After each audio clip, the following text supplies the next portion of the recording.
The Jumping Girl. If you're in New York, don't move to Cogstein Apartments. I thought it would be a cheap way to live as an adult in the city, but it was a mistake I'm begging you not to make yourself. I hadn't lived in the apartment very long, about a week before I saw her. At first I thought she was just confused or messed up in the head. There were a lot of interesting people in our building, it's better to ignore others unless they get in your face. Yet as I saw her more often, I realized that something was seriously wrong. She wasn't just some lost soul, she was a nightmare. The first time I saw her I was walking back from the elevator to my apartment around midnight. My room, 701, was at the end of the long, repetitive hallway. In fact, there wasn't much difference between this place and the dorms I'd just moved from. It depressed me most nights, but the night I saw her I didn't feel sad. I felt a rush of fear. She was standing at the window opposite to my door, her long black hair blocking out her face. I silently approached, trying to avoid any interaction with my neighbors, until I was about 10 feet away from her. She hadn't moved an inch. I had to say something. Not acknowledging her weirdness would be even more awkward than making small talk. Hello. No response. Are you okay? I asked, coming up next to her. Her face was still pressed against the glass, looking down into the darkness below us. She was dressed in white with grime smudged all over. I guessed she was around my age, but her hands were gnarly and varicose, as if they'd survived many years of grasping at life. Okay, well, I'm gonna go. Let me know if you need something. My apartment is 701, which I guess you could have figured out. I cringed at my inability to be normal as I fumbled with the keys. Jump, I almost dropped my keys. The voice came from within my head and yet clearly from the girl. I didn't know how to, or even if I should try to respond. She hadn't moved from her spot. I couldn't, form words or thoughts. Thankfully, my door opened a few seconds later. I slammed it behind me, not willing to have an unwelcome guest in my house this late. My girlfriend came out from the bedroom, already pissed. Hey, she paused, noticing my distress. What's wrong? I explained the interaction to her. She asked if I thought the girl was hotter than her, if I was late because I got back from fucking this girl. Sarah, please. This isn't the time for one of your moments. Look. I pointed to the peephole. She went over, glaring at me. I don't see anything, Daniel, you fucking liar. I ran over, pushing her out of the way, and looked. There was nothing to see except blackness.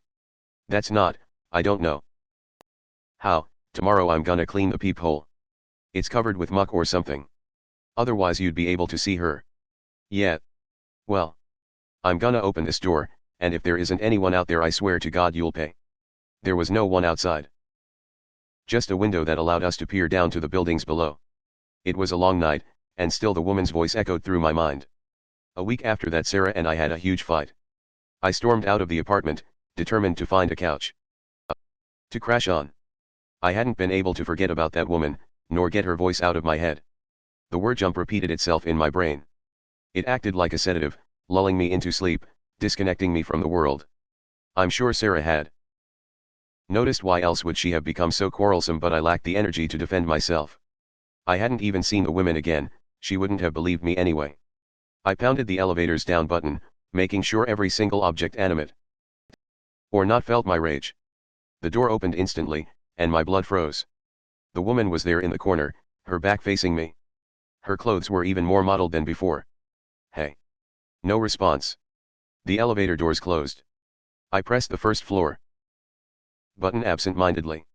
My previous frustration, temporarily replaced with shock, came flooding back. Why are you in the corner? No response. Irritated, I reached out to grab her. I'd hoped to turn her around, to force her to acknowledge me. Instead of projecting power, I yelped. Her skin was as cold as dry ice. My skin turned red in the semi-familiar burning freezing sensation that such a substance emits. Jump, the voice rang out, loud within and around me. It was beautiful and haunting and commanding at the same time. Hearing her again felt like a head rush. At the same time, fear gripped me. When the doors opened, I rushed out of there. She stayed put. She hadn't pushed a button. The whole elevator emanated a sort of malicious, controlling energy. Even as I hurried for the exit, I couldn't resist looking behind me while the elevator closed and took her somewhere else. Sarah and I made up rather quickly, but I delayed heading back to the apartment. I knew. Just knew, that I'd see that woman as soon as I went back home. Somehow her grip over me extended only to the entrance of the building. I tried forgetting the enticing zap that I felt upon touching her, as if our synapses fired together, as if I might be able to understand her, to become hers. It was no use. Sarah wanted me back, and I obeyed, a part of me yearning to be consumed by the building's ghost. A part of me wanted to jump. A few days later I was hauling stuff up and down to furnish our apartment properly. The elevator was still on the fritz, so I had to use the gray, cement stairs, the ones every building in New York has. The ones littered with stains of blood and gum and tar. At Sarah's command, I was tossing out the nightstand that carried me through college. It was a bulky thing, I was barely able to see above it. Still, I knew the second that I pushed open the door that something was off. The girl was standing on the landing above me. Her back was towards me. Again. My heart dropped, but I told myself, I'll just carry this down. She'll be gone by the time I'm back. Down 7 flights of stairs, slowly stepping 1 foot at a time, careful not to make noise. For whatever reason, I didn't want her to know that I was in the same vicinity as her.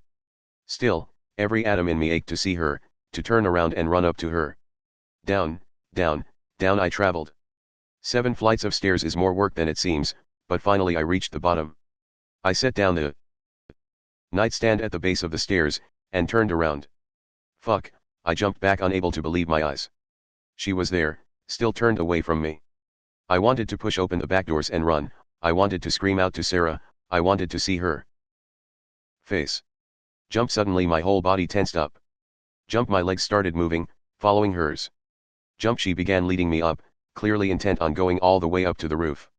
Her legs barely moved, she seemed to float rather than walk. All the while, I wanted to break away, to ignore the siren voice echoing within me. I didn't want to jump. I didn't want to follow her. I just wanted to go back to my apartment and jump into bed. I wanted everything to be normal. I hated this thing. But, at the same time, I was enamored. Her hair glistened in the fluorescent light. Her skin, white like alabaster, glowed. Even her clothes, dirtier than ever, made me want to offer myself to her. I was a desperate man. Who are you? I begged. Why? She reached a bony hand to me, still hiding her face. Instead of the sub-zero chill I felt upon touching her, this contact squeezed me. Each limb was contracting, each muscle exploding with pressure. It was agonizing beyond belief. I wanted to beg her to stop, but the thought of speaking in the face of such pain seemed impossible. We reached the door to the roof, and she finally dropped her hand. I wanted it back on me so bad. Below me, the door to the stairs opened. Daniel. What's taking so? Oh, I see what's going on here. Sarah's voice was laced with rage. I could hear her storming up the stairs. The door crashed open, and I could feel the breeze, the slight chill of fall. I felt the gloomy sky, leaden with clouds. Its intense brightness temporarily blinded me. Jump, she walked, glided, really, to the edge, and I followed. The people shrunk like ants. The cars were the size of cake crumbs. Queasiness overtook me. Jump, my right leg stepped onto the ledge. Jew, what the fuck is going on here? In 2 seconds, the course of my life changed. Sarah's scream broke the spell over my body. The woman turned. I ran. Sarah did not. Instead, she began walking towards the ledge. That's the story of my time in New York. As soon as the funeral was over, I left for the Midwest. A part of me resents Sarah, a part of me thanks her for my life, a very small part of me still misses her. My life is fine. It's as good as can be expected. I live in a 1-story house with my mom. She ignores the way the past still scares me. She understands my fear of heights, my continued lack of a girlfriend, even the way that I sometimes mutter to myself that one damned word. She doesn't understand the need for a nightlight, but of course, she never saw the woman's face. She never saw the eyes that leaked blackness, that absorbed all light, that ate happiness. She never saw the way they grew and moved on her face, the way they stretched as large as my hands. She never saw the anger of the darkness. A part of me will always search for those eyes that pulled my soul out of me. She had never wanted to jump. A part of me will always want to jump,